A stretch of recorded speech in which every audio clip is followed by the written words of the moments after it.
Hi, I'm Andrew Rich, and if you're like me, you look at the state of modern wrestling discourse and think, wow, what a cesspool. That's why I'm here to tell you about Music of the Mat Remix. That's right, your favorite wrestling music podcast is back with a new format, where I bring on a guest and we play songs related to wrestling-themed topics. It could be a wrestling reference, a wrestling concept, a wrestling pun, things of that nature.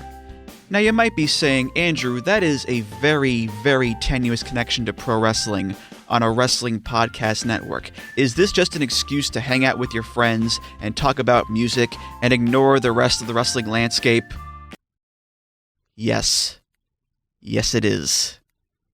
So listen to Music of the Mat Remix on the Voices of Wrestling Podcast Network, available on Apple, Spotify, or your podcast player of choice. Hello, do you like New Japan Pro Wrestling? Are you a Shin Nihon freak? If so, check out the Super J-Cast with Joel and Damon on the Voices of Wrestling Podcast Network. And even if you fucking hate New Japan Pro Wrestling, listen to the Super J-Cast anyway. Not just for our great show reviews, analysis, and pastrami sandwiches, but there's also usually some dick jokes somewhere in the obligatory opening 30 minutes of absolute nonsense we chat about every single week. That's the Super J-Cast for all the best talk about New Japan Pro Wrestling, crisps, and pornography. If you're a podcast host, listen up, this one's for you. My name is Allie Jackson. I'm the host of Finding Mr. Height, a dating and relationship podcast that I've been doing for 4 years now, sharing my positive and practical approach to dating that's built on my own life experience. And I wanted to share another experience that I've had, my secret behind monetizing my show. It's called Red Circle, and I was just telling my colleague about how much I love their platform. With Red Circle, not only am I getting a seamless hosting experience, but I also love the support I receive in ad sales. It's not just typical ad sales either. It's targeted opportunities based on my show and my life. And the platform is super simple. You just set your preferences and Red Circle matches you with sponsors that align with your show. You can vet every opportunity and their platform gives you great analytics. More recently too, my Red Circle team has brought me opportunities outside of my podcast on social media to really augment the podcast partnerships, bring them full circle. I just can't recommend them enough. If you want to give it a try, go to redcircle.com to get your free trial. That's redcircle.com for a free trial. This podcast is a member of the Voices of Wrestling Podcasting Network. Visit voicesofwrestling.com to hear the rest of our great podcasts, as well as show reviews, columns, opinions, and updates across the world of wrestling.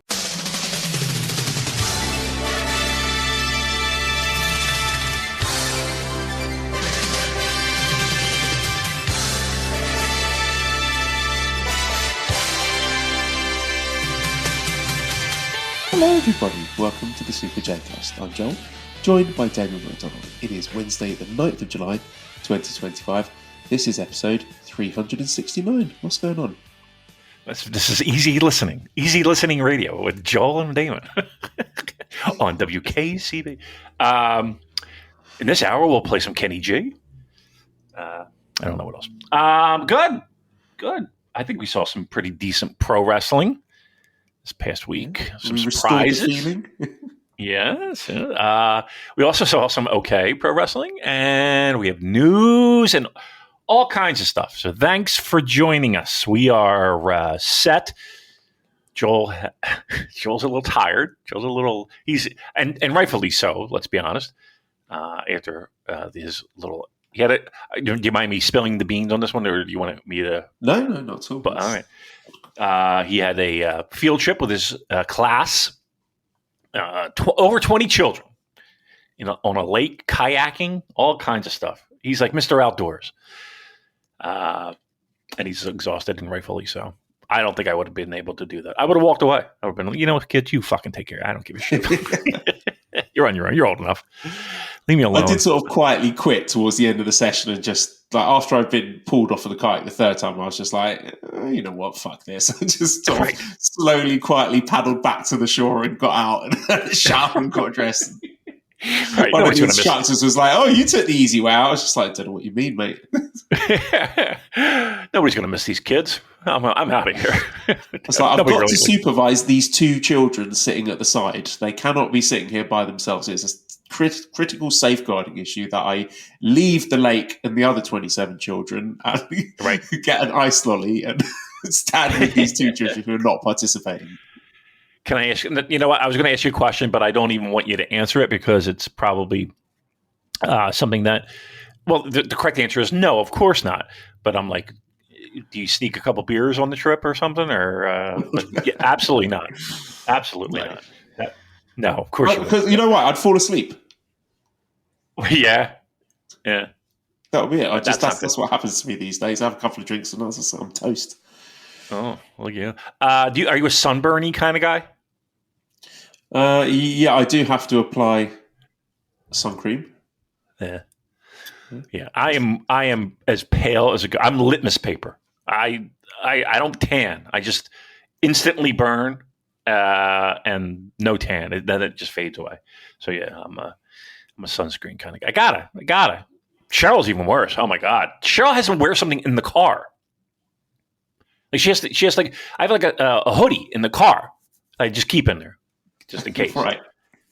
And she uses it to cover her legs in the summer because if we drive too long and the sun beats down, she'll get burnt. She's that fair. Yeah. I'm like, I married fucking Casper the Ghost. Christ. Fucking, you fuck. Alrighty then. Where will the fun take us today, Joel? I kind of want to talk about something that's not fun, something that's quite horrible. But because I want your thoughts on it as an experienced sports broadcaster reporter. I'll be interested to hear your take on this situation and how things happen across the pond. So I'm very upset with Arsenal at the moment. And this is going to get into some quite triggering stuff. So if you maybe skip ahead, I don't know, about 10 minutes or so if you don't want to hear this sort of stuff. But if you are familiar with Arsenal and the Premier League, you probably know what I'm going to talk about. So I think I've mentioned him on the podcast before. We've had this player on our books called Thomas Partey, who has recently been released and has, I think it was last week or the week before that. No, it would have been last week because I would have talked about it in the podcast otherwise. Has been charged with, I think it was like 3 counts of rape and 2 counts of sexual assault or something. Yeah, just like absolutely horrendous stuff. But the thing that annoys me is everyone knew about it. This was one of like the biggest open secrets. It's been, I think like 3 years ago, like, unnamed Premier League footballer accused of da-da-da-da-da. So everyone knew who it was, but obviously there's contempt of court laws in the UK that prevented this player from being explicitly named. But it was kind of a tricky situation from that point because he was under investigation for those crimes, but not charged with anything. But that it's him still getting picked week in, week out didn't sit right with me. And then there was stuff that made me even more queasy, which was our manager, who I've lost a lot of respect for, praising him in interviews, saying, it's so good to see him playing well after everything he's been through. And it's like, whoa, hold on a second. What exactly do you mean? And he backtracked from that. It was like, I meant after his injury. It's like, we know what you meant. And the thing that really sickens me is apparently a few weeks ago we were trying to offer him a contract extension, offer him a new contract. So I'm really annoyed that this is something that the club thought was acceptable, and they knew exactly what was going on. There've been complaints even before the news was originally leaked. I say leaked, but the stuff started filtering out about unnamed Premier League footballer, and the victims have been in dialogue with the club safeguarding team. And I'm just really upset that at no point did anyone take a stand and think, you know what, this is not okay, right? This is Arsenal Football Club. We stand for something bigger than just having players who are good at kicking the ball. And I know they could have opened themselves up to being on the receiving end of legal action. If I don't know, they dropped Thomas Partey, stopped playing him, or put him in reserves, whatever, then he could have potentially sued them. But then I kind of think, well, so what? Why? Why would it? No. I mean, I'm actually kind of shocked here. So, correct me if I'm wrong. If this is how I'm understanding it, this dude played games while he was under investigation? Correct. And I'm thinking, like, if you or I were under investigation for serious, you're getting a leave. Assault, we would not be welcome back to our jobs. No. And rightly so. So what I would have liked is, at the very least, like, just, drop him from the team, just say, oh, it's a tactical thing, or say, oh, he's injured, and then the next available transfer window, just quietly try to sell him to one of the teams in Saudi Arabia. But here's the thing. You don't have to play him. Like, he's not contractually obligated, like the team or the coach, or you're not contractually obligated to play him, right? Correct. Yeah, he's on a leave because he was quite good at football, and that's disgusting to me.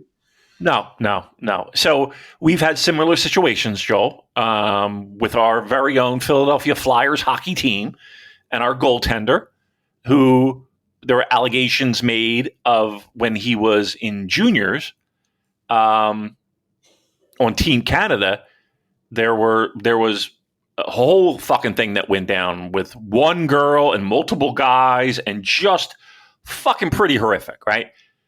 I mean, that player, Carter Hart, they named the players, in every one of the players, like, from that moment, they were like, okay, you're on indefinite leave. You're on indefinite leave. You're not on the roster. Like, I don't know how it works over there with their contracts, but there are provisions in a contract that state that if you get into fucking legal issues, this will happen. And that happened. So, the fact that Arsenal would continue to play him is, again, that publicly praise him and try to offer him a contract extension. Like, imagine if he'd signed that. Imagine if he'd extended the contract, and it suddenly, instead of former Arsenal player charged with rape and sexual assault, it was Thomas Partey, who's just signed a new contract, offered with big smiles and handshakes from all the management, top to bottom of the club, charged with rape and sexual assault. It could have been even worse, but it's bad enough as it is. This is, to me, it's an indelible stain upon the club's reputation for allowing it to happen. And you're saying they knew, everyone knew that this happened. Yeah, that's preposterous. Yeah, that's not a good look.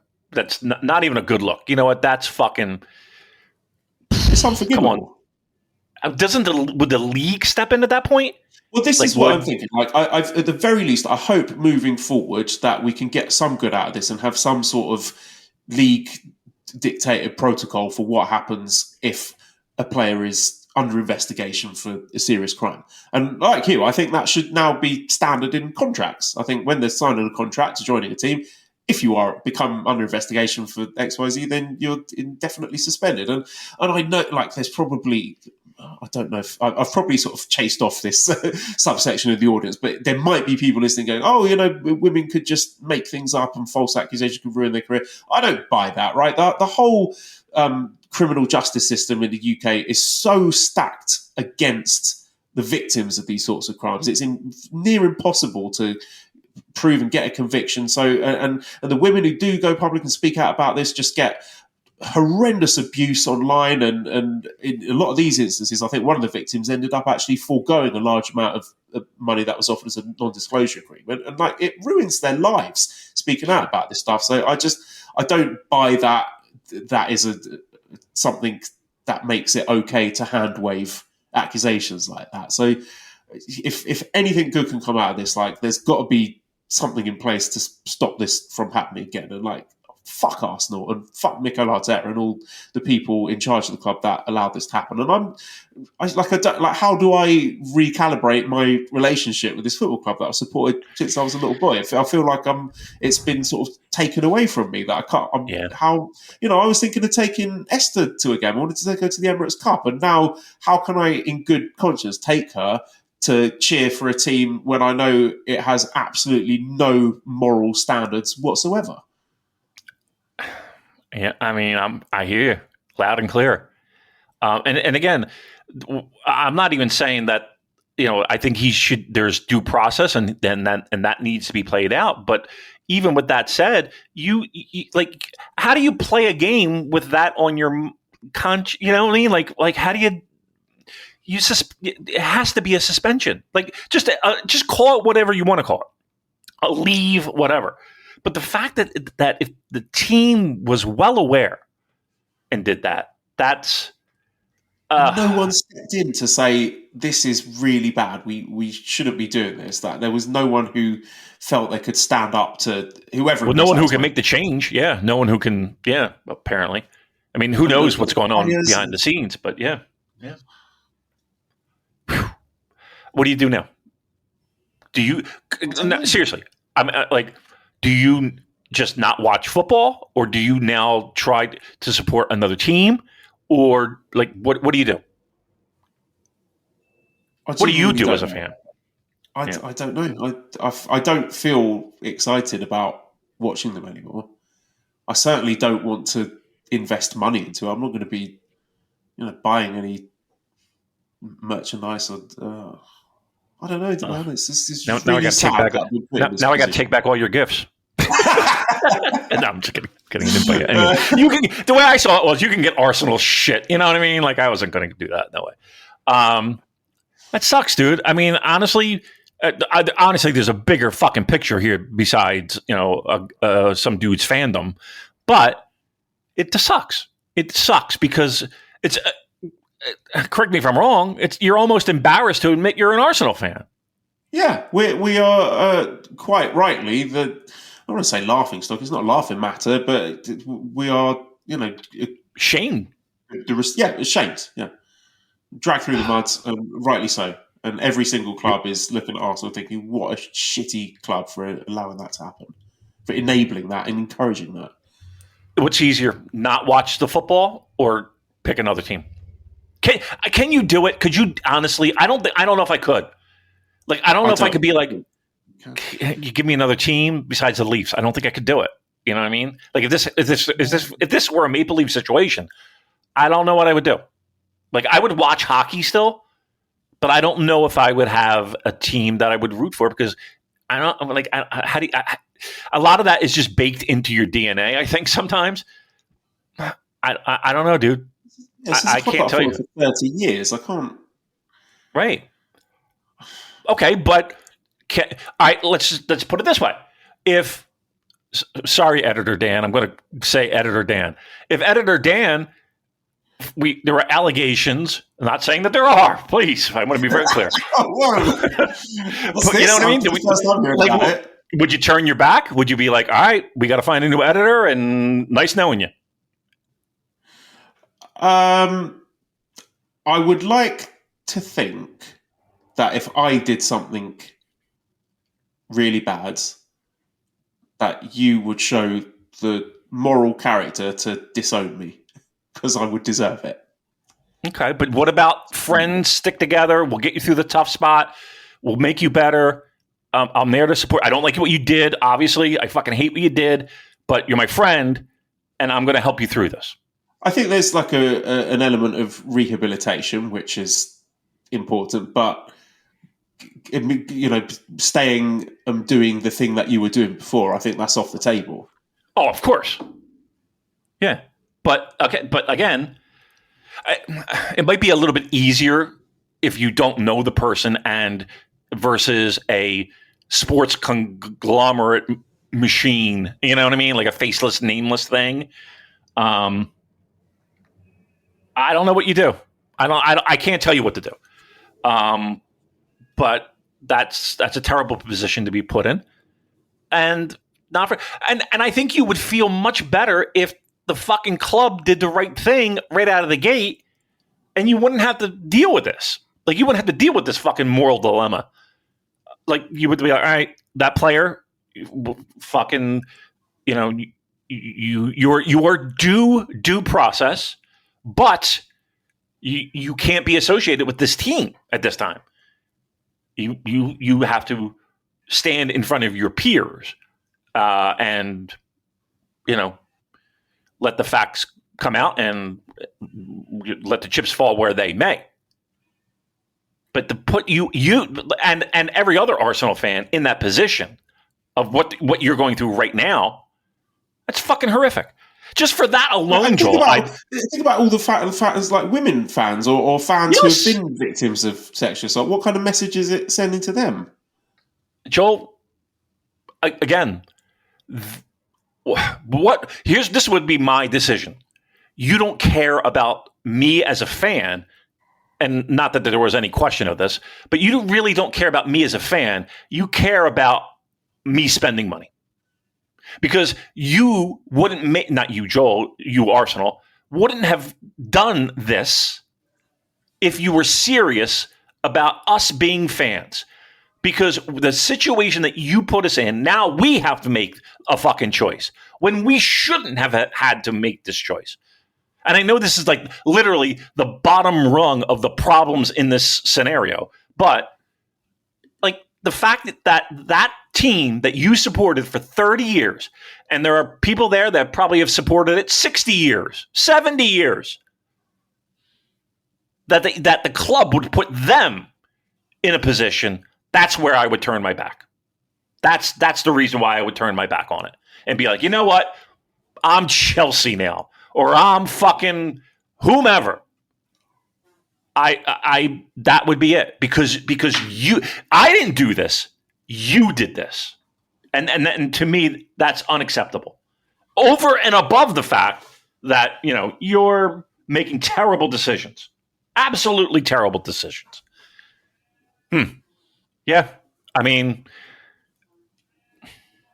I probably... I'm literally looking around my office right now, and the amount of Maple Leaf things that I have that I would be like, I'd have to give it away. I'd have to... Again, you fucked... Again, you're not going to make the playoffs. You're going to lose in the first round. You're going to leaf the leafy thing that you do. Great. That's part of sports and whatever, I guess, whatever. That... You're making me uncomfortable walking down the fucking street if I wear an Arsenal hat. Come on. Sorry, dude. I mean, that would be me. I would be just fucking enraged with the team. Absolutely fucking enraged with the team. But here's the thing. I don't know, I know hockey, I know football, I know American football, baseball. I know it's baked into the collective bargaining agreements. And again, I'm living it right now. Our goaltender, who quite honestly was probably the most marketable guy on the Flyers, which isn't saying much, but okay, he's suspended from the team. They're going through the court process of this sexual assault thing, and the Flyers had to move on until it got sorted. And not for nothing, unfortunately, whether it's good or bad. If the player was 1,000% not guilty and not even his name is in the mud. His name will always kind of be in the mud. It's terrible, man. It's a terrible thing. I'm sorry you have to go through that. Maybe listeners, you can help choose a new team for me to follow. You want to follow Chelsea? Want to do Chelsea? No. No. Okay. All right. What would be second? What is there a number two? I want to do a local team. I can do Bovey Tracy FC, or maybe one of the bigger teams like Plymouth or Exeter or something like that. How about Bournemouth? You're close there. Would you do Bournemouth? No, it's too far away. That's like a 2.5 hour drive. I think it would have to be somewhere where I can start attending games. Okay. You're going to start small, work them up. Yeah. Okay. Yeah. I'm sorry, I got a text from a T-Con. He says, Fulham is... I don't know who that might be. All right, let's move on. We started off with a very serious topic, Joel. Jeez. I think I was important to address. I felt it would be sending out the wrong message to ignore and hand wave that. You're a stand-up dude. Right, let's talk New Japan Solheim. So we had a show Friday, July the 4th from the Tokyo Budokan with an attendance of 1,377, which is down bad from the previous year's show, which was 2,423. I blame Zach. Over 1,000 people fewer than last year, which the LIJ thing, Naito, Bushi, is a huge factor here. So the Tokyo Budokan is in a part of northern Tokyo where Naito and Bushi are from. And that obviously has played a big impact here. And also the fact that I think Tanahashi Jam got all of the stronger matches. Surprisingly, Damon, the late addition of the Never Six-Man titles to this show didn't help. But yeah, well, I mean, any thoughts on the attendance? Is this something that you think New Japan will just sort of hand wave and be like, it's just the Naito fans, or is this you tugging at your collar? This is not the first time we've been a little concerned, and that feels like a significant drop. I was talking to someone last week, and Naito came up. We haven't really heard, at least I haven't. Maybe he has, and I missed it. We haven't really heard from him, have we? Yeah, we have. He's been doing stuff, doing sort of talk shows, and there's announcements in the work and stuff. I don't know exactly what the nature of it is, if it's going to be like produce shows or whatever, but yeah, he's been doing things. Do you think there's a chance that he might come back? Yeah. I do too. I did get a sense of that is certainly not off the table. I wonder if they have something up their sleeves. Maybe. Who knows? And again, speculation here. But yes, look, again, we're not so concerned about individual one-off shows when attendance figures are down. It's trends, it's consistency, and I don't know. It feels like we talk more down than we talk up, but something to keep an eye on. I think it's important. Again, I know that G1 usually is a solid time for them, right? So the idea of Zach having to defend a title and things being placed on his shoulders, I think if they were going to make a title change, now's the time because of G1, because G1 in and itself is the draw usually.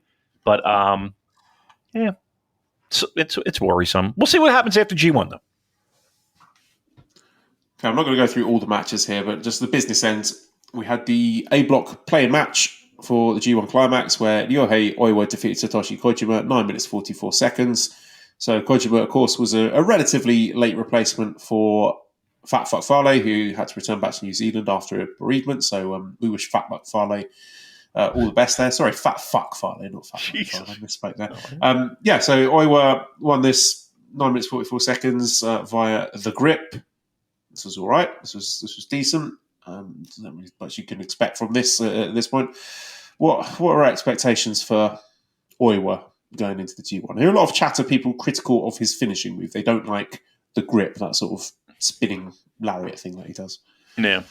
I don't mind it. It's fine. That's fine. You would think, like, if they're ever going to do something with the dude, that it would be, like, really kind of now. It doesn't feel like they've taken advantage of this at all. I would say better than 500. I think I'll have more wins than losses. I hope. Because if not, then let's put it this way. If he has more losses than wins, then I think the handwriting's on the wall that they don't, there's something wrong and the company doesn't see anything in them. I can't imagine them why, but okay. But yeah, I think this G1 will have more wins than losses. Well, that's quite a bold prediction. I mean, I think with the current glacial pace that they are developing the new generation, that might be a while. We had then the B block player match where YOSHI-HASHI defeated Chase Owens via Karma. So I had to watch this one live. I needed to watch this because I was so invested in it, and I think we got to give some credit to New Japan for making me so invested in the Chase Owens versus YOSHI-HASHI match. I watched this one whilst taking my class on a swimming lesson, just as the lesson was wrapping up. So I'm standing there poolside with New Japan World out, just trying to surreptitiously watch on my phone. I'm like, I had to see. God. I needed to know that Chase Owens was not in the G1 Climax. I would not have been able to continue with my day otherwise. 4 children needed CPR, but you watched them. It's like, help me! I'm drowning. It's like, wait, just 5 more minutes. He's just hit the high noon. It might be a 3 count here, guys. keep doggy paddling. Come on, you can do it. I know that it felt good to have some stakes in the game, and it felt good to be rooting heavily in YOSHI-HASHI's favor. I don't know if it's the best scenario of like I don't necessarily want to give New Japan all this credit in the sense of this is I'm trying to think of a term, but it's like not a hate watch, but I don't want Chase Owens, and it's so bad for all the wrong reasons. Then that I'm rooting so hard for YOSHI-HASHI. Right, yeah, it's a stick more than a carrot, isn't it? Thank you. Yeah, perfect. Yeah. So, but that being said, on any other planet, we would just be hand waving it, moving on with our fucking day. But you got the phone out with kids drowning in a fucking lake. I mean, you can't make that up. You can't build that. That has to come naturally. So good for you. You got your win. I don't know what we bet. I don't think we actually wound up betting, but I really felt in my heart of hearts that there was he was in, that Chase was in. So yes, I was right there with you in the sense of every near fall, everything. There's a lot on the line, and that's when pro wrestling's kind of fun. Not kind of fun. It's super fun when you have some emotional stakes in it for whatever reason. Match was okay. I thought YOSHI-HASHI did good. I thought Chase did okay as well. I mean, it wasn't great. I thought it was significantly worse than he was 2 years ago. He's not great. No. Slow, sloppy. I mean, that's to be expected given his age. But the match was good, though, right? Do you think the match was good? It was functional. No. I don't know if it goes as far to call it good. I'm going good. How old? Yeah. Probably 30. I'll say 34. Yeah, he's 35. He doesn't look it. Yeah, see, like me. What do you want me to say? 56? 57? Yeah, that's what I thought. I mean, he's given a lot physically, so maybe it's time for him to think about hanging up his cowboy boots. Oh, Father Time catches up to us all. Thank you for your years of service, Chase. Yeah, listen. But yeah, no, I'm really happy YOSHI-HASHI's back, and I think you need guys like YOSHI-HASHI in a G1. So you're going to get effort and work rate and good underdog vibes, and he'll lose a ton of matches, and you need that. I don't want to see everyone on 8 points or 10 points. YOSHI-HASHI is going to have probably 2 or 4 points, and that's good. That's fine. That's okay. He's going to keep people honest, and by people I mean us watching. Because I don't think anyone would be like, oh, this YOSHI-HASHI beat whomever, and that's preposterous. In the same breath, if he loses, you're like, all right, okay, makes sense, whatever. I think he's going to have a couple of surprisers, like wins that, again, just to keep people honest and keep people knowing that, okay, yeah, he's probably going to lose more than he wins, but those wins, they might be at someone's expense. And I think that's good. Again, when you have some type of emotional investment in it, it makes it so much better. So again, like I said, he'll have more losses than wins, but again, the wins that he get, I think are going to be pretty significant. It's just a little thing here, but looking at the first match that's opening up the G1 Climax next Saturday, July 19th, YOSHI-HASHI versus Shingo Takagi. Ooh. I love that. Yeah. That's what I'm thinking. Fuck yeah, G1. And they always start off with, guys who you think would be bottom feeders, going 3-0 and then, shitting the bed the rest of the way. I don't know. Do you circle that one as a YOSHI-HASHI win? Could be. Should be. That would certainly get tongues wagging nice and early, wouldn't they? They like to start things off with a few upsets. Yeah.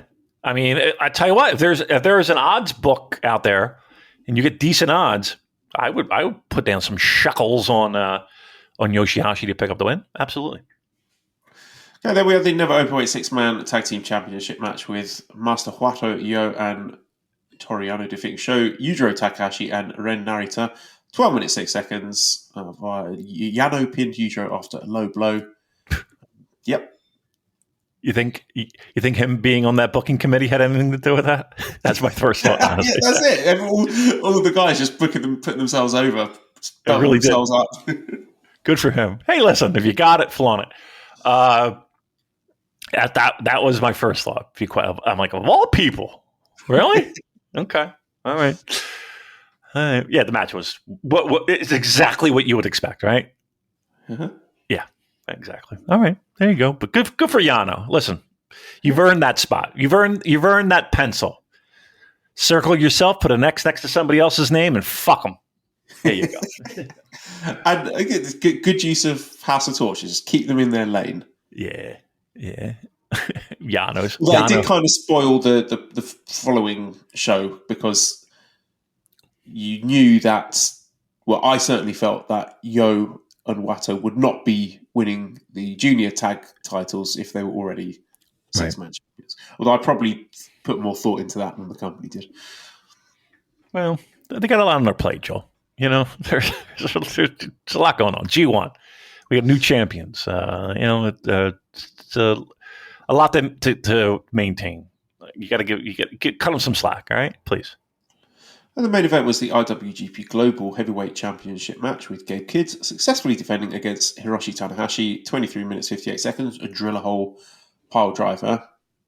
I cast my mind back, Damon, to the Wrestle Dynasty match, the end of the Gabe Kidd Kenny Omega match, where Hiroshi Tanahashi is moved to tears by just the sincerity of the Gabe Kidd performance. And I do remember, there was genuine sentiment around that time that Gabe was a legitimate shout for the Tanahashi retirement match. I'm not misremembering that, am I? People were actually thinking that. I don't know if I was.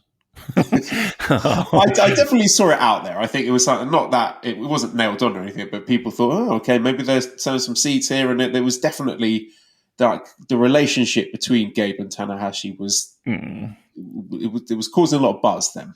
I think people were a little high on their supply, if that's the case. Okay, 1,377 fans turning up to watch this. Yeah. And some people are going to keep trying to tell you and sell you on the idea that Gabe Kidd hasn't called off. But the numbers don't lie. You know, who knows what the factors are that have caused this. But I think New Japan's stop-start booking is just as much to blame as the incoherent, conflicting narratives between partner promotions. I don't know. Each time I watch Gabe Kidd, he feels like a caricature of himself. Yeah. The key thing I tell my students when they're writing a story is show, don't tell. Don't tell me your character is sad. Show me that they're sad. And Gabe Kidd, it feels like he's doing an awful lot of telling and not much showing. Now, I'm trying to kind of change my mentality because rather than sitting here and continuing to lament what Gabe has lost and what he should have been, I'll tell you what I think he should do now, and that's just shut up for a bit. Get back to basics, get back to what got you over with the fans in the first place, and that's just going out there and beating people up. Stop telling us you're the saviour of New Japan. That was one of his catchphrases, wasn't it? Say less. Say less, Gabe Kidd. I thought this was a very good match. A lot of people are really down on it. They, saying it was boring until the last couple of minutes. I don't agree with that. I think it built well. It sustained my interest. Nice story of Gabe trying to spark Tanahashi into showing some fire. I just think Gabe is still a really good wrestler. I think his matches would benefit from dropping the mid-match promos. It's just very Amoretsu-coded behaviour. I just find them very distracting and heavy-handed. Still really good wrestler. I'm looking forward to his G1. I just want him to get back to basics. It feels whatever authenticity that we were all clinging on to and being incredible fans of. Let's be honest. I think everybody was really excited about what the year was going to bring for him. I don't know. It feels less and less authentic. And again, it feels like a guy playing a role. And it's a shame because if we see it, I can't imagine what a Japanese fan base feels as well. I mean, we can speculate, but you're right. The numbers don't lie. And it doesn't feel like there's that we've got your back, Gabe, kind of feeling with the fans anymore.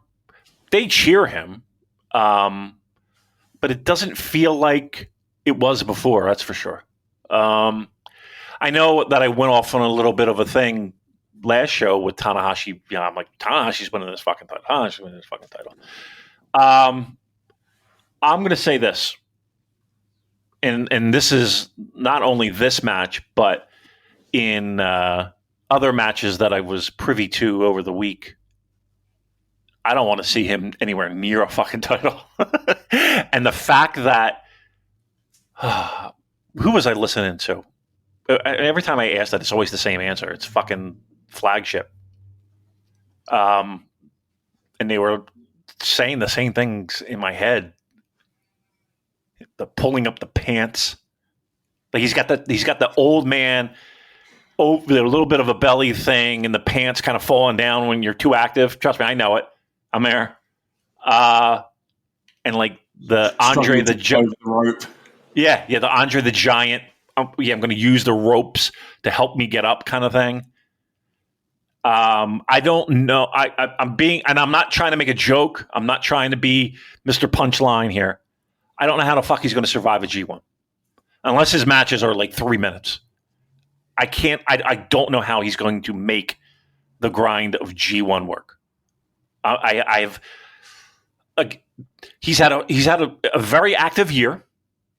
He's had a very active year. And now we're going to put him in the middle of a G1. You have to, right? You have to. I understand. There's got to be a last one. And obviously this is it.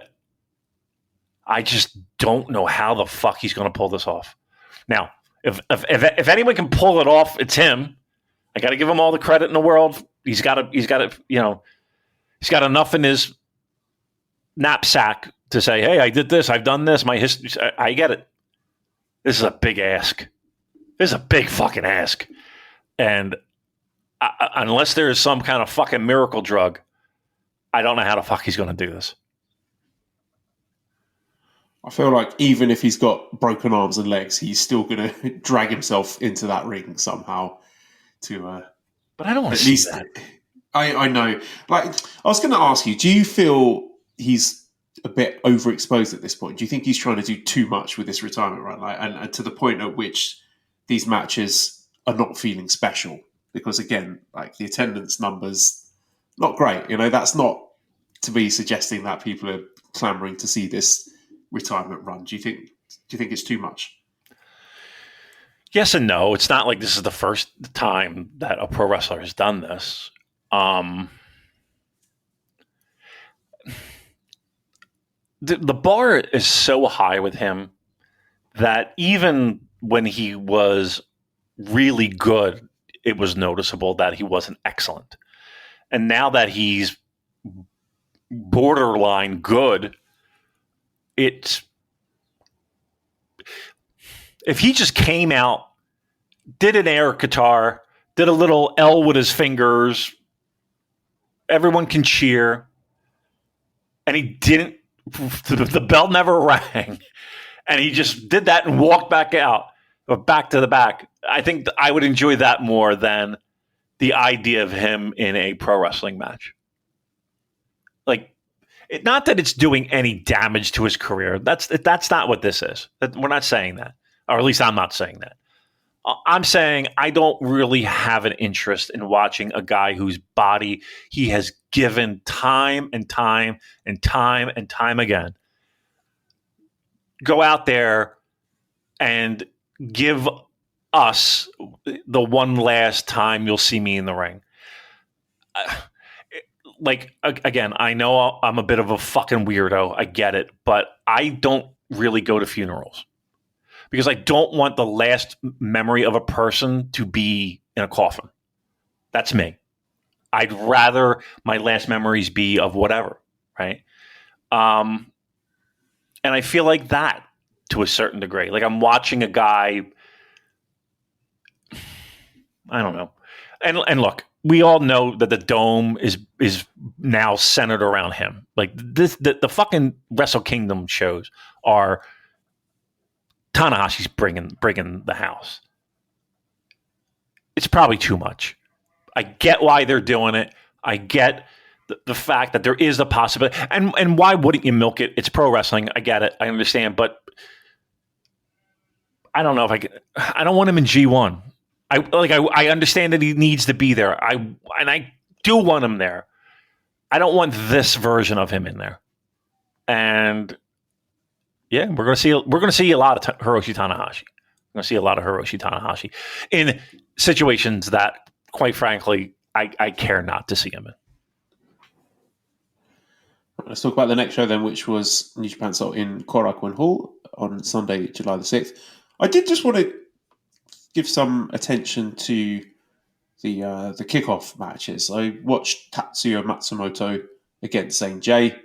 They went to a 10-minute time limit draw, but I'm enjoying the series of matches between them. I like the ferocity of their work. I think Matsumoto has got quite an interesting style of going after an arm. He's going for fishing for like kimuras and stuff. It's quite unusual for a young lion to have a style this early on. And Zane going for the knee. It was like a limb match. I don't think I've seen a young lion limb match before. So I just wanted to say that if you've not seen their work before, then yeah, do check out Matsumoto and Zane J, because they're doing good stuff on these kickoff matches. And the other kickoff match, which was the rest of the young lions, where we had Daiki Nagai and Katsuya Morishima against Masatori Yasuda and Shoma Kato. So Daiki Nagai picked up another win, so he's on a little winning streak in these young lion matches. He got the submission over Yasuda, 8 minutes 21 seconds by Boston Crab.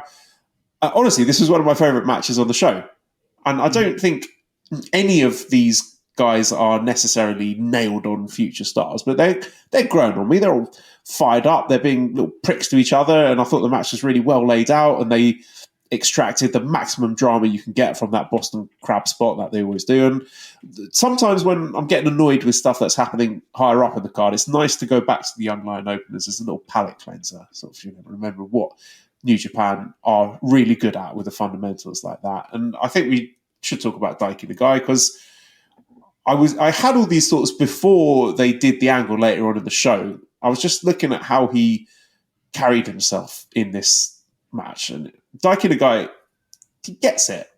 He's got it. He's got that dog in him. Like, I think to be a really successful pro wrestler, you need to have that unshakable belief that you're the fucking man, whatever happens. And there's just, I feel too many of these newer guys in New Japan they look like they're just happy to be there. You know, they're happy chugging along in the mid card, being polite to everyone and trying not to ruffle anyone's feathers. But Daiki Nagai carries himself like he knows the other guys don't belong in the same ring as him, and treating them with utter disdain and contempt. And he's got his prickish facial hair, and that bit at the end of the match where he was just dunking the ice pack on Yasuda like a basketball. That's what I want. I want wrestlers being pricks to each other. And then later on in the show, when he comes out and stops Shingo and Hiromu and who's the other guy? Tsuji from leaving, and was like, "Oh, I want to join you guys." So he is then offered the unaffiliated T-shirt backstage, and I'm wondering, like, is this like a chicken or egg thing? Like, why has he been given this acceleration beyond everyone else in his class? And I think it's because he carries himself with that bit of edge, that bit of spice, and he is a little prick. You know, we've heard before, you know, his backstage promos where he's just going off on people. He's not been told to do that. He's just doing it by himself. And I think New Japan needs a bit more of that, and it's paying off for Daiki Nagai. And also, I think to some extent, if he's been told prior to this show, right, today there's going to be this angle in the middle of the show, and you're going to join Tsuji and Hiromu and Shingo, that's going to put a bit of a spring in his step as well, isn't it? It's like one of these things where if you book them strongly, then they're going to have a bit more confidence and a bit of swagger. So it's a two-way street, really, I think. You know, it's good. I would love to see more people like Daiki Nagai being ready to stick their neck out and ruffle a few feathers and not just be, oh yes, I'm very happy to be here. I'm going to try my best, But I also think that booking people strongly and giving them interesting things to do can also help to fuel that. So I just think I was just very excited from what I saw from Daiki Nagao on the show and encouraging that they're doing something with it. I don't think I don't think he's going to skip the excursion. I think he'll do a mini excursion similar to like what Oiwa and Fujita did. And I just think it's a nice move. It's good to see them capitalizing on that, and I'm quite excited to see where that goes. It does stick out, doesn't it? Like it does, especially in the Young Lion environment.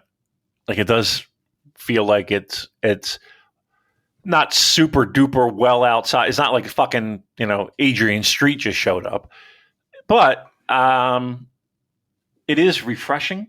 Now I would temper that with, I don't know if it would be as special if everyone did that. Like he stands out.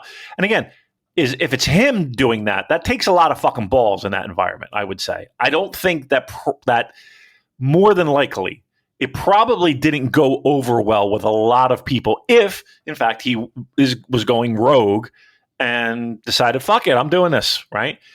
It does take a lot of balls. You like to see it, right? But you're right. Like he still has to pull it off, and he still has to make it work in that small closed box of being a Young Lion. Maybe the company does see that as, hey, you know what? This fucking guy, he's got something. So let's throw him a bone. Or not, who knows? But yeah, it is amazing when you do have that square peg, round hole, in an environment where everyone is the same. And again, he's still the same as others, but yet different. There is something commendable about that. Because to me, that restrictive environment, that's very difficult to stand out. And I say it a trillion times, I don't care about the fucking moves. I don't care that he could take a fucking hip toss. I don't like that's what the dojo's for. It's how does he connect with people outside the ring? How does he connect with his peers? How does he connect with his seniors? How does he connect with the crowd? Those are the most important things that I try to look for when watching Young Lions matches. Joe, that doesn't mean that any of this means anything in 3 years, right? We've seen it time and time again with these Young Lions. But the fact that there are these little nuggets of, here's a little more, can you handle it? Here's a little bit more, can you handle it? Things look really good there. It feels like we have someone who is head and shoulders above the rest and has the making of something special. Should I say air quotes? Because it does to me. I'm not saying he's headlining a fucking dome in 5 years. I'm not making that mistake again. But I am saying that there is something there that's over and above what we would normally get from a Young Lion. And I think that should be cherished. Yeah, it's something different at the very least. So right. That's, again, worth celebrating and something that stands out in, it feels like an era where there's not too many people doing that, willing to take those risks. So, yeah, I just want to sort of hold on to that and hope that, we're not going to stick to the ultra-conservative slow motion booking for him. But yes, we'll have to wait and see on that one. Next match I want to talk about was the Hiroshi Tanahashi Final Road Kinship and Tiger Mask 30th anniversary. So Tanahashi defeated Tiger Mask 9 minutes and 39 seconds. I always enjoy watching Tiger Mask. I like grumpy prick Tiger Mask. And he has announced that he's going to retire next July, I think he said. So yeah, the Tiger Mask retirement tour. So we're booking my flights for that, Damon. No, but in all seriousness, I think he's had a great career, and yeah, I'll be interested to see what the plans are.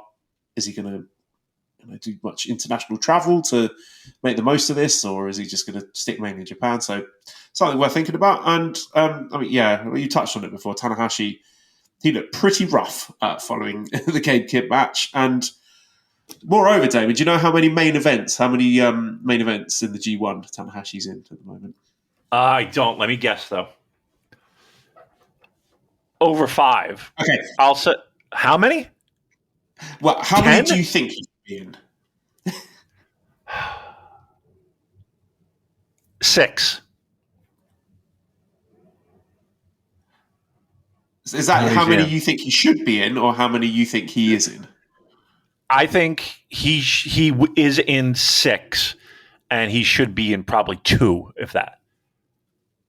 Okay, no, you've gone over it. It's 5, but still 5 out of 9. That's a lot. 5 main events in the G1 Climax. That is going to be a big ask. Oh, the drugs must be fucking wonderful there.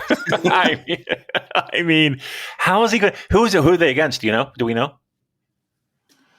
Not off the top of my head. I'd have to look it up. Okay, maybe somebody will quickly get that for us. Yeah. I'd be curious to find out who the 5 main events. What does that tell you? Right, I think I can find it now. So July 19th, it's Tanahashi versus Taichi. Okay. Then on July 25th, it's Tanahashi versus Finlay. Oh, then July 27th, Tanahashi versus Oiwa. And then August the 1st, Tanahashi versus Yuya Uemura. And then August the 3rd, Tanahashi against Yota Tsuji. Whew. I mean, a lot of those are back-to-backers, aren't they? At the end, it is, right? You said 1st and the 3rd, right? Yeah. Whew. Good God almighty. I tell you. God bless him. God, I mean, there's the fucking cold baths and the Epsom salts and the... I don't know what else we need. Jeez. How many days until we see the cupping? Oh, yes. Oh, he's going to look like he's going to look like Dusty Rhodes. He's going to look like, circa WWE. Oh, my God. The polka dots aplenty. God damn. I don't know how he's going to do it. You know what? But it's like watching a car crash. Like, I'm going to be, how can he do it? All right. I'm going to set. I don't think he makes 5. I think he's out for injury. They can't, because this thing's all centered around his last one. This is not like a Nakamura situation. I don't think he would accept that. I don't think he would acknowledge that he's injured. I think he would refuse to. Oh my God. It's going to be like a Dynamite Kid situation where they just carry him into the ring and then, okay, hit the cameras. They're on. All right, pin him. 1, 2, 3, and I'll carry him out. Oh boy, God damn it! It sucks too, because we're talking about him in a negative light. Is there not a little bit about this that's exciting to you to see, like how he physically deteriorates over the course? Do I want to see a grown man shit in the ring? No. You know what I mean? Like, I'm worried about him keeping his fucking bowels under control at this point. Anyone who's seen the movie The Substance, it's going to be like that. It's just like at the end of the G1, he's just going to be like this horrific mass of broken down flesh, just like, me. Yeah. I mean, what? Oh, like, this is a perfect example. Again, I like, there's so many conflicting things going on between, hey, you're doing it for the fans. Hey, you're doing it for the money. Hey, you're doing it for the company's money. Hey, this is the last run. Boy, oh boy. This is asking a lot. Physically. Again, mentally is a different story. Sharp as a fucking tack, and I'm sure it's the body. It's not working. I gotta be honest with you. I feel bad for him. Fuck. I don't know how he's going to do it, but I'll be there to watch. All right, so then we had the G1 Climax 35 Last Chance Play-In Gauntlet. So preface to that was Hiroki Goto withdrawing from the G1 Climax. So they made an extra spot up for grabs. So they had all the people who lost their play-in matches. There was Ishii, Kojima, Taichi, and Chase Owens. having a match together, gauntlet match with a random entry decided to fight for that last spot in the A block. And got to hand it to them, Damon. I think masterful storytelling with and admittedly a short storyline. It wasn't a huge amount of time to tell this, but I think we all got played like a fiddle. And I love it. Yeah. Work me. I love being worked. Now, my conspiracy theory coming out of this is that I think they've known Taichi was getting Goto's spot a long time ago. I think they knew it before they even announced the blocks at Dominion. Because everything just fits too perfectly for Taichi being in the A block. You think the injuries will work? I don't know if he is out of the G1 because of an injury, or if he's just taken some time off, or it was agreed like he was going to work this really heavy schedule as champion and then he's going to take time off over the summer. But I think they've known for a while that he was not going to be participating in the G1, and I think they've known that it was going to be Taichi taking that spot, because Taichi's been laying it on so thick with his promos, with the G1 talk, like nice and early he's been doing that, and having that heartbreaking loss in the play-in to Callum Newman at Korakuen Hall, and then getting the redemption in front of the same fans at Korakuen, doing this all, the G1 doesn't need Taichi, and then now suddenly, the G1 does need Taichi, and he's ready to answer the call. Opening night in Sapporo, which of course is Taichi's home prefecture, and I said that I did some special audio on the Patreon when this news dropped to preview this match, and I laid all this out and said I would not be surprised if on the opening night we get Tanahashi versus Taichi, and that's exactly what we've got. Same block as Yuo Emura, who was his Just Five Guys Kohai. He's in the same block as Sanada, who's the guy who betrayed him and left Just Five Guys to join the War Dogs. This is all too good to be an accident. So I think this is intentional. I think they knew exactly what they're doing. And it's just occurred to me that I'm going to save that thought for later. I'm going to try and stick a pin in that in my brain. But I want to hand it to Chase Owens for the role that he played in this whole Play-Ins thing, because I think that was maximised and got a lot of drama out of it. Maybe not the right kind of drama, like the stick rather than the carrot sort of drama, because, as you know, Damon, I was frothing at the mouth when I saw him announce versus YOSHI-HASHI, because we were all convinced he was winning that. His mere presence created such a looming sense of threat and menace and dread that him getting pinned by both YOSHI-HASHI and then Taichi brought me a lot of joy. Now, I should say that I think the fans were more excited by the Sanada run-in with his big Astro Boy boots than whatever Chase was doing himself, but that's fine. And what I was going to say is I thought it was good use of the House of Torture affiliation, and maybe that's why they put Chase in House of Torture in the first place, so that they could have Sanada doing this run-in during this match to build heat between Sanada and Taichi for the G1 Climax A block. So just throwing that out there as a theory. So if you're thinking, well, why is Chase Owens put in House of Torture? That could be why, just so that they could have Sanada do this run-in. And when the start of the match happened, we started off with Chase against Kojima, which again is exactly how I laid it out when I did the Patreon preview.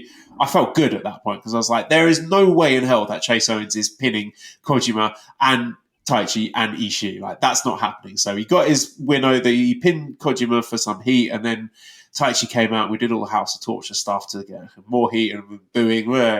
But then I thought when Ishii came out to make the save, that created a lot of drama, and the fans seemed to like that. And again, this kind of mid-card use of House of Torture, I don't mind. I think that's an effective use of the premise. And then we got all that shit out of the way, and we had what I thought was a really compelling match, which was a G1 quality match in and of itself between Ishii and Taichi at the ends. And, really nice story between them where it's Taichi's one-time rival and now tag team partner and now opponent who's helping him tap into his own fire and his fighting spirit to show that he is worthy of being in the G1. And just a very, very cool match, just really well executed all rounds. And I think this is a long-term plan. I don't believe this was a pivot. I think they've had this planned out for ages. You might be right. I mean, it makes sense. It felt like they took the long way home, but They got there. The right people are in. Taichi was amazing. I think he was stellar. And lest anyone think that he's undeserving, or I can't imagine people in this day and age still in that camp. He fucking delivered again, and in Ishii, for all the little tongue in cheek, elbow in the ribs kind of things that we say about Ishii at this point. When it's go time, fucking great. Yeah, I think all of that. I think all the nonsense helped the entire concept of this gauntlet, and they got it out of the way. And I think that was a really good job. We've shit on a lot of New Japan booking recently. I thought that whole concept and whole delivery was really fucking good. Like, to me, that was entertaining pro wrestling.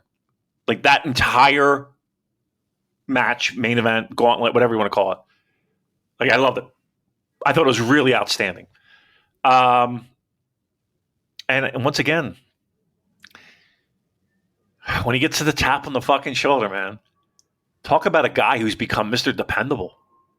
Fucking Taichi, man. It's pretty remarkable how he can deliver in a fucking spot. And here, I'll say it right here and now, I don't give a fuck about how many wins, and I don't give a fuck about how many losses. Joel, I guarantee it, by the end of this tournament, we'll be talking about him as at least a candidate as an MVP for this tournament. He's got the goods, and he has delivered the goods, and quite frankly, he is the goods. Like, we're going to see some really fucking great matches with him, and I can't wait. And to me, every night that he's on that show is must watch. Like, there's no if, ands, or buts. Like, he is a guy that shockingly, you could sit here in the year 2025 and say, you need a really fucking good match, bordering on great. Give Taichi the tap. Give Taichi the tap. So Derek says, with Goto out, do you think Taichi would get his booking in the G1? If the plan was to take the belt off him before the G1, wouldn't they have still wanted to keep him strong afterwards, or do you think they'll just flatline with a bunch of guys tight for points? I think no. So what the problem is, Joel, I think that did anyone think Hiroki Goto was going to win G1?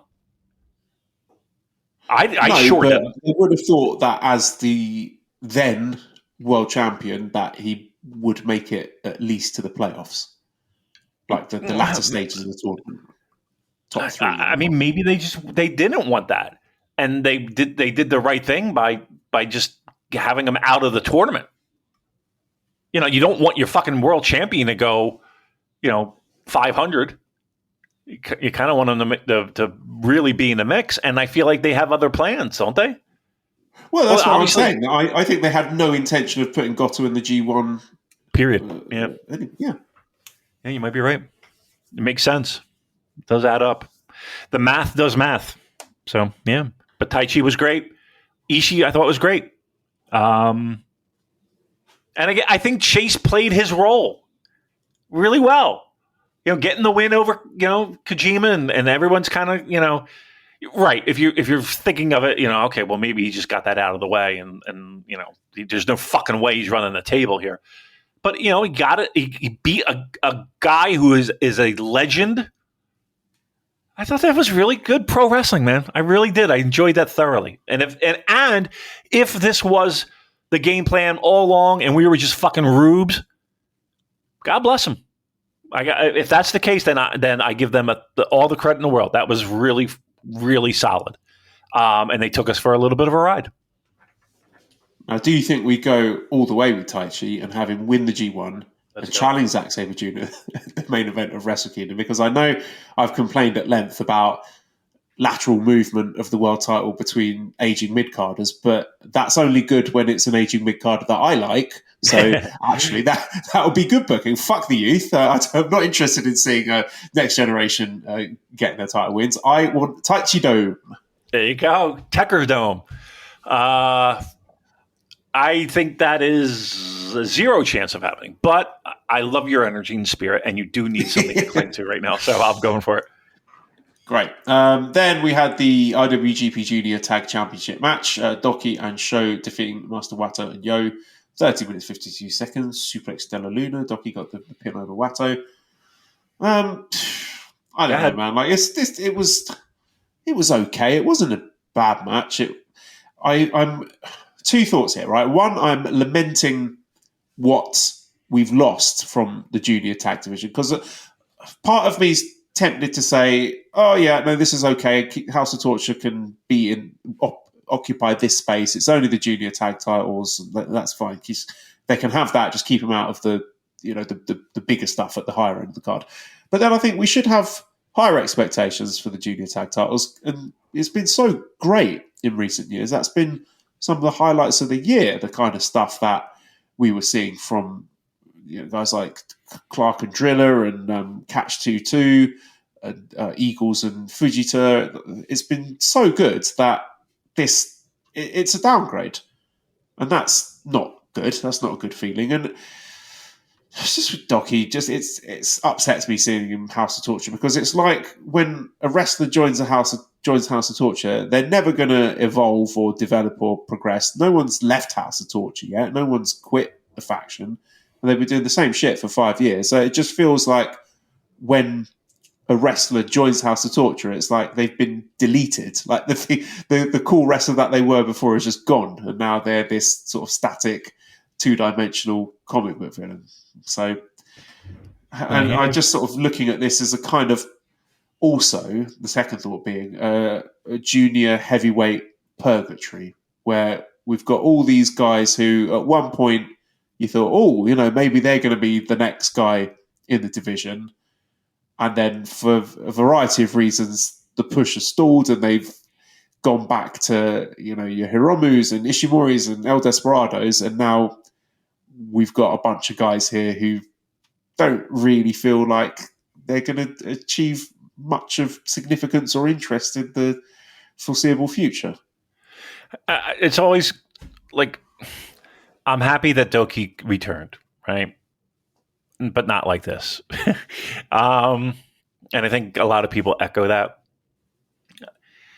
Look, there is something to be said of when he does turn, and they had this pre-made, pre-packaged, ready to go return thing with Doki that it was right there. Like, I don't know. I don't know what the purpose of this is. I don't know. I don't know. You're right. Look, it's not like your character, your pro wrestling persona becomes more nuanced by joining House of Torture. In fact, it's pretty fucking one-dimensional. Yeah, I don't know. Look, I hope the merch sales and those residuals are fucking sweet, and they're paying for some nice things for you and your family. Wonderful. It's not something that I wish on anyone, but apparently I'm wrong in that. So, look, I don't have a good answer, man. I don't have a good answer. If you are a person who, and again I'll use Doki as the example. Like, if you're a fan, you got to put that on pause for a little bit, because you're not going to get much. Like, you'll get shit. Like, he's going to work hard, but I think at the end of the day, you're going to be disappointed. I could be wrong. I think you'll be disappointed. And I think a lot of people are, unless there's some creativity and unless there's, again, a little bit more wiggle room for him outside of the House of Torture box. Like, I don't know. I feel like it's a step back. I feel like it's a step back for a lot of people. Like, I don't know. Does Sho ever fucking recover? Like, do you see Sho recovering from this? And again, are the residual checks good? are the fucking, maybe they are. Maybe it is. And it's fuck Damon. Who gives a shit? I don't know. I don't see how this is a good thing. But, maybe we have people in there that can make chicken salad out of chicken shit. Then we got the main event, which was the IWGP Junior Heavyweight Championship match, where El Desperado defeated Kosei Fujita 19 minutes and 32 seconds by numero dos. What did you think of the match, Damon, and the booking?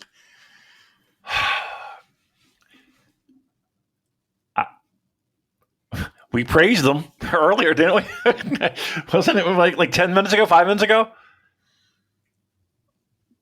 I don't know. I thought the match was good. I mean, to me, I'm left scratching my head sometimes. It's not like we're talking of a guy who had all this fucking momentum and we were, it was, the second coming of fucking Steve Austin. That being said, it's just kind of like, all right, what are we doing? Like, how, I don't know. Is it helping anyone here? Help me understand it, Joel. Like, is this helping anyone? Who's it helping? I feel like I could just sort of copy and paste what I said last week and what I've been saying for feels like months, if not years now, about how decisions in isolation, in a vacuum, you can be like, okay, yeah, I can see why they did this. But it gives us a big problem with the bigger picture. I thought the match was great. Like, I thought the work between like all the transitions and the counters, like countering their submission moves into one another, and like the way that they were able to sort of like grab a hold in the middle of a move. I thought, yeah, some of the sort of technical quality of the work was brilliant. I liked Fujita's sex coat. That was very good. Big fur coat. He had lots of riz, as the kids would say. But I know a lot of people, certainly on our Discord, were hoping, expecting, demanding Fujita to win. But Despy retains. And I think Fujita will be okay. He's still only 22, so he's going to get his moment. Yeah. But yet again, it was an opportunity for New Japan to do something exciting and bold and say, like, here's the guy. Yeah. Thank you. Yeah. But they didn't, and they've kept it on Despy. And I think that Despy's brilliant. He is arguably one of the best wrestlers in the company, one of the biggest stars in the company. So I don't have a problem with him retaining in this instance. What I do have an issue is, again, if we keep doing this and having young guys nearly get the big moment, but they're not quite getting there, and we got to do this building character through adversity and failure and suffering with everyone, then it's not very interesting or exciting. And I look at where Fujita was and how he felt before Best of the Super Juniors and where he is now, and it doesn't feel hotter than he did before the tournament even started, which is a big failure in my eyes, that they had this kid win Best of the Super Juniors and then challenge for the junior heavyweight title, and now it just feels like he's going to go back into that junior heavyweight purgatory that I mentioned before. He's just, he's Watto now. He's on the Watto level, and he's in there in the mulch with Doki and Sho and Yo and all those other dorks. Yeah. The only thing that I kind of was like, all right, maybe I get it, is the fact that, during this time of the year, the juniors are pretty much put on pause. They might be in a multi-man tag to set up a fucking match, for the next night or what have you. Or so maybe they said, hey, you know what? We're not going to do it now because you're just going to be carrying a title, and it's not like, it's going to be a high-profile thing with the juniors. Maybe. So I did kind of talk myself into some comfort with that. But that said, I mean, it's just another one that you put in the folder of, if not now, when? And it seems like we have a lot of very tiresome. It's the same booking all the time, isn't it? They lose their first title challenge, they lose the second title challenge, but they won the third one. And if you do that with everyone, then it just feels boring and predictable. Right. The best thing about pro wrestling, once again, is when you have stakes and emotional investment, and you don't know. And it does feel like there is that New Japan pattern of, well, of course they're not going to win their first one because they're not ready yet. And maybe the second one, but the third one, they got their number now. And it's like, we've seen it kind of feels like a lot. And again, like I said, another one that you can put in the old folder of, okay, if not now, when? No one's complaining that Despy is the champion, right? No, I mean, we love him. We think the fucking world of him. It's just like, once again, if not now, when? I'm just trying to think if there's anything else. I feel like I've forgotten something. It feels like there should be more stuff to talk about. Before you think, I do have to mention, I got to plug something, and I promised I would. Our good friends at Keeping It Strong Style, they're doing their own little Patreon thing. And by all means, if you got the funds, give them a couple bucks as you're giving us. Give us first, though, because we need it more. But that being said, I did a live stream, a live watch along with the Play-In Gauntlet match thing. I ran upstairs when it was happening, hit record, and I did live commentary of that match. So, you didn't tell me that. Yeah, a lot of good shit on the Patreon in the last week. So there was audio. As soon as the Goto news was announced, where I gave my predictions and analysis of that situation, and it was fucking spot on. I called every single thing that would happen down to the last detail. And then there's 35 minutes of me doing commentary on the Chase Owens, Kojima, Taichi, and Ishii match. So nice. New Japan needs a B team. New Japan needs a B team announcing team. Yeah. I might do the daily audio for the G1. Wow, there's commitment. I got to talk to you because obviously I'm not doing next week. No, I'll do next. I'll be available next week. Yeah, next week, but not the following week. So we'll figure something out. Anyway, Keeping It Strong Style, the kids over there doing a pretty awesome job on their Patreon with they have a little Tanahashi retrospective that they're doing. Well done there. So. I don't know what their tiers, but I would highly recommend giving that if you got a couple extra bucks in your pocket, I think it's a good spend. Again, give us money first. But I like that you tried to do a kind thing and plug their thing, and then I completely derailed it. Put myself over. Well, here's the problem. I promise a lot, but deliver very little on my promises. So the minute I remembered, because I did forget the whole entire fucking show. The minute I remembered, I was like, "Oh, I promised I would." So there it is. I'm in good graces now. But yes, do that. Josh, Jeremy, you can put the plug for our Patreon. Yeah, anywhere you want the show. Maybe near the top. We don't want it near the end because people will just skip that. So the top or the middle of the show, that's fine. Yeah, preferably the front. I think you should do the music and then just jump right into it. No, actually, because I usually skip that bit. Some people got the settings on their podcast app where it will skip the first 1 or 2 minutes to get past the preamble of that. It's grumpy, mate. What? I hear, yeah. You're telling me I'm not going to get any sleep there, right? That's what that is, right?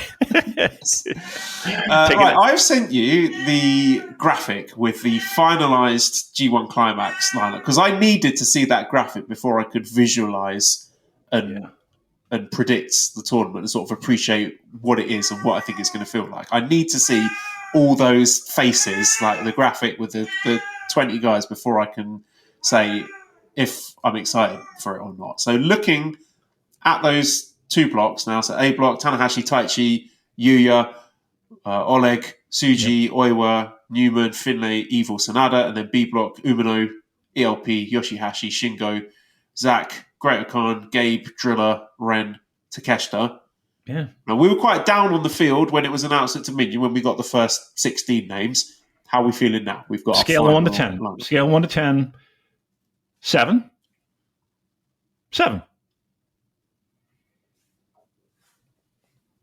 How about you? I think I might even be a little defiant 8. Okay. There's nothing wrong with that. I mean, Block A, again, it depends on fucking the drugs that Hiroshi Tanahashi can fucking find. I'm encouraged by the fact that Evil and Sanada's been not buried, but backloaded. So there's not. There's very few semi.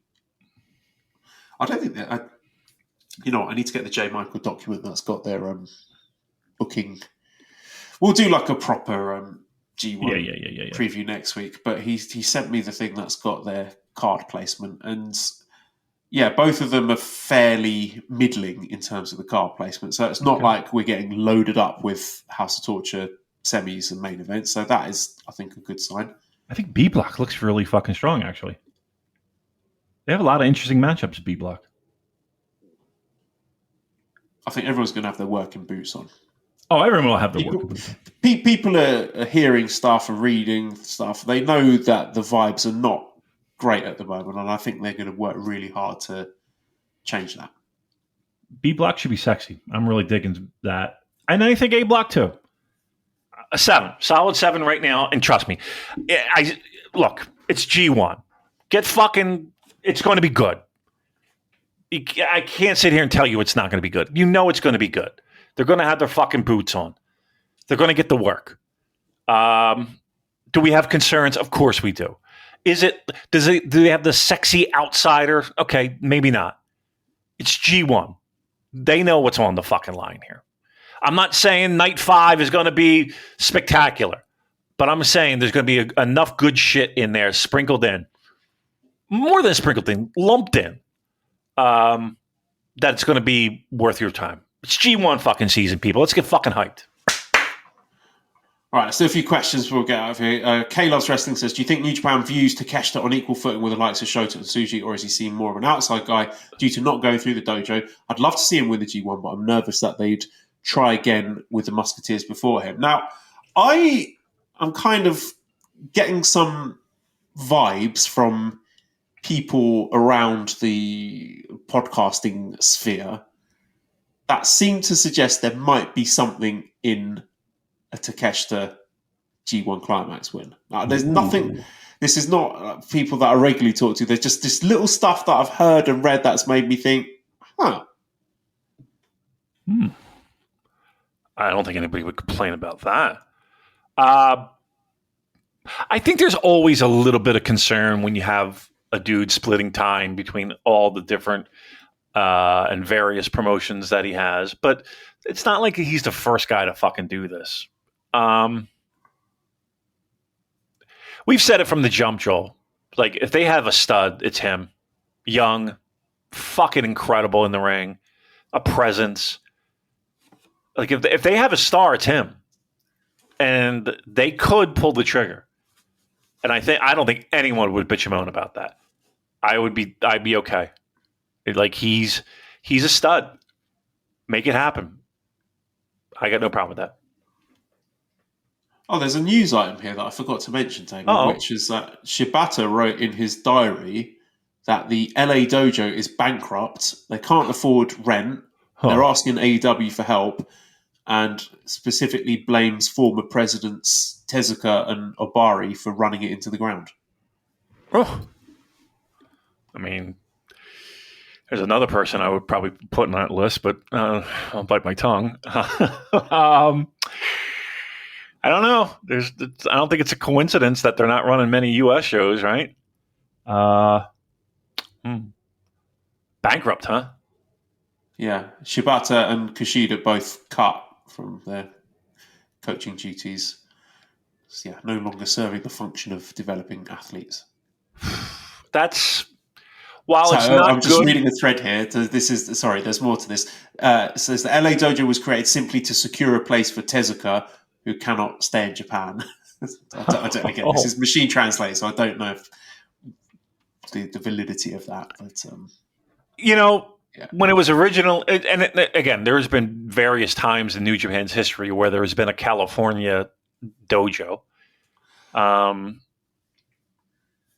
We were all pretty excited. Let's be honest. it never really bore the fruit. That's a word, or a series of words. It never really materialized anything that we would be overly excited about, right?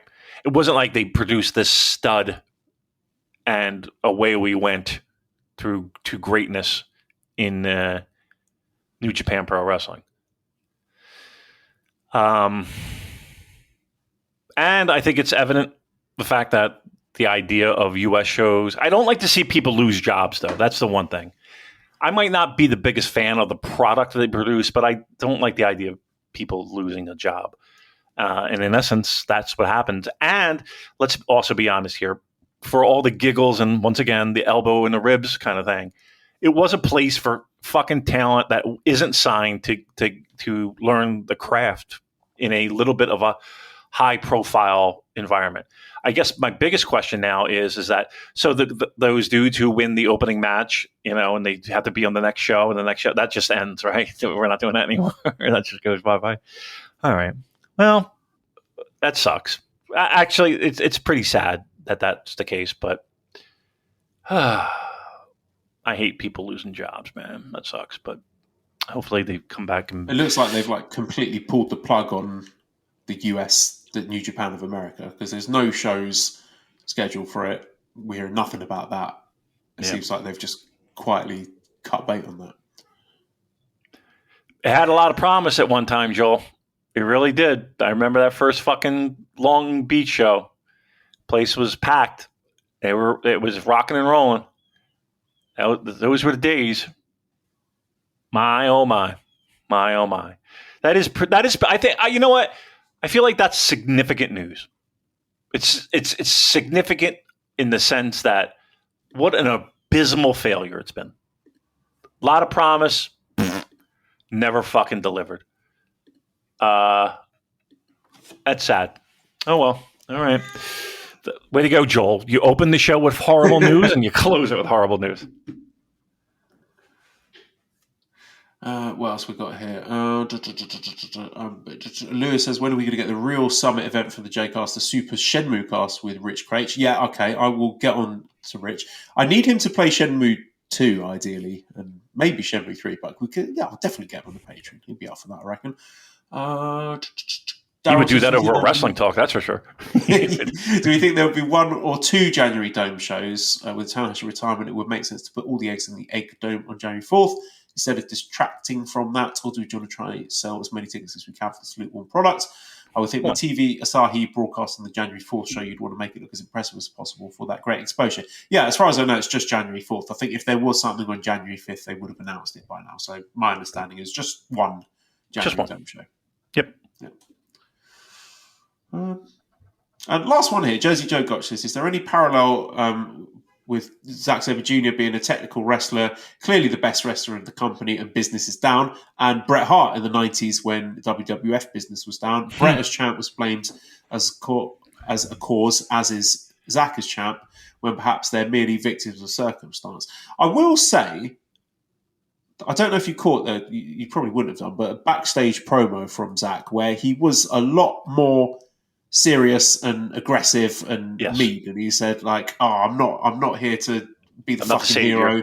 If these any little cunts want to come and have a go, everyone's just listening to the Super J-Cast, aren't they, Damon? They're hearing what we're saying and changing stuff immediately to fit our particular tastes. But no, seriously, that was a nice change of direction. And is Zack getting unfairly maligned? I mean, there's a lot of other stuff that's happening with, Okada leaving and Naito leaving, which I think is responsible for a lot of the ticket sales falling. And I don't think you can blame all that on Zack. But yeah, what do you reckon? Pro wrestling's weird. I mean, I appreciate the analogy and the comparison. I don't know if it's a wrestling style kind of thing.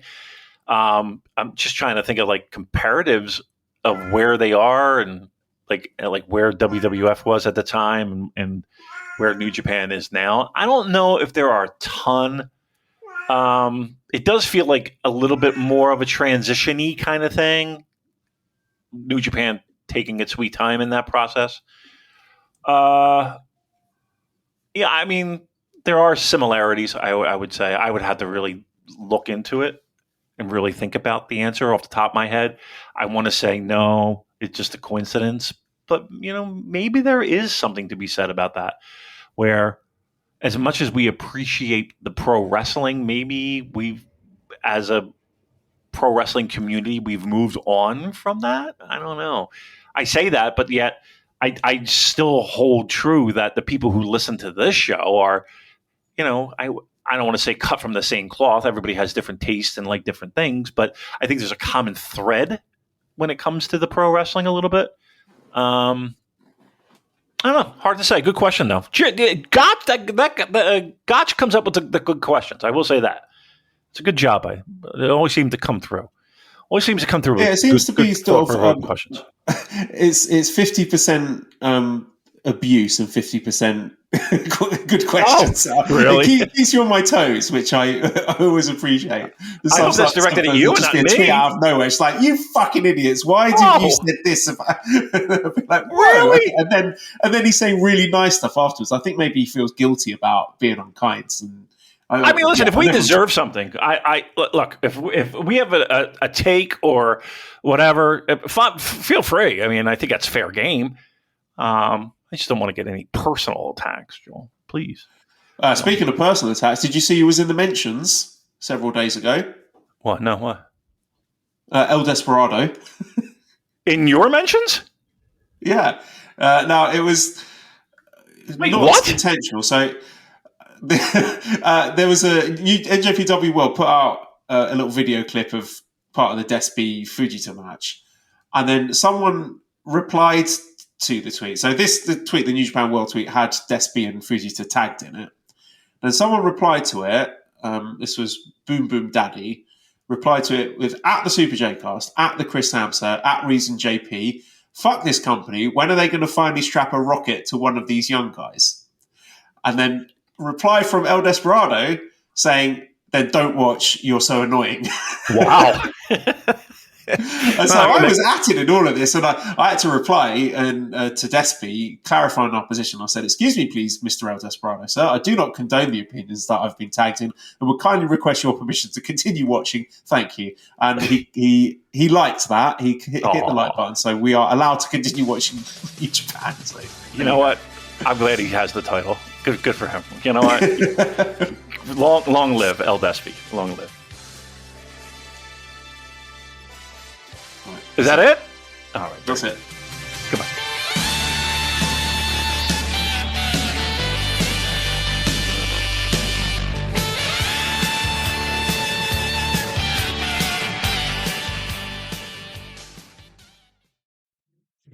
My name is Tyler Fornes, and I am one of the co-hosts of the Good, the Bad, and the Hungy AEW podcast here on the Voice of Wrestling Podcasting Network. We take a broad scope approach to the world of All Elite Wrestling and the entire universe of Tony Khan. We talk about the big matches, the big stars, the promos, the storylines, and we also look at it from a big picture perspective. How are things going to change over the course of the next 10 years with AEW still in the picture? How are companies like WWE going to adapt and adjust to AEW? Are they going to be a similar way like they did with WCW in the late 1990s? Will there be a counterpunch? We talk about all of that and more on The Good, the Bad, and the Hungy every week on the Voice of Wrestling Network.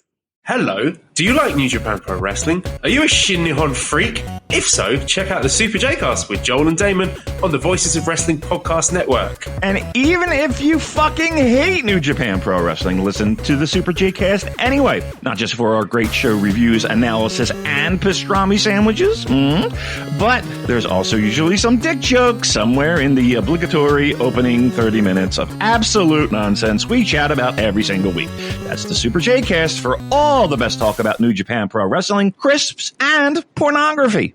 If you're a podcast host, listen up, this one's for you. My name is Allie Jackson. I'm the host of Finding Mr. Height, a dating and relationship podcast that I've been doing for 4 years now, sharing my positive and practical approach to dating that's built on my own life experience. And I wanted to share another experience that I've had, my secret behind monetizing my show. It's called Red Circle, and I was just telling my colleague about how much I love their platform. With Red Circle, not only am I getting a seamless hosting experience, but I also love the support I receive in ad sales. It's not just typical ad sales either. It's targeted opportunities based on my show and my life. And the platform is super simple. You just set your preferences and Red Circle matches you with sponsors that align with your show. You can vet every opportunity and their platform gives you great analytics. More recently too, my Red Circle team has brought me opportunities outside of my podcast on social media to really augment the podcast partnerships, bring them full circle. I just can't recommend them enough. If you want to give it a try, go to redcircle.com to get your free trial. That's redcircle.com for a free trial.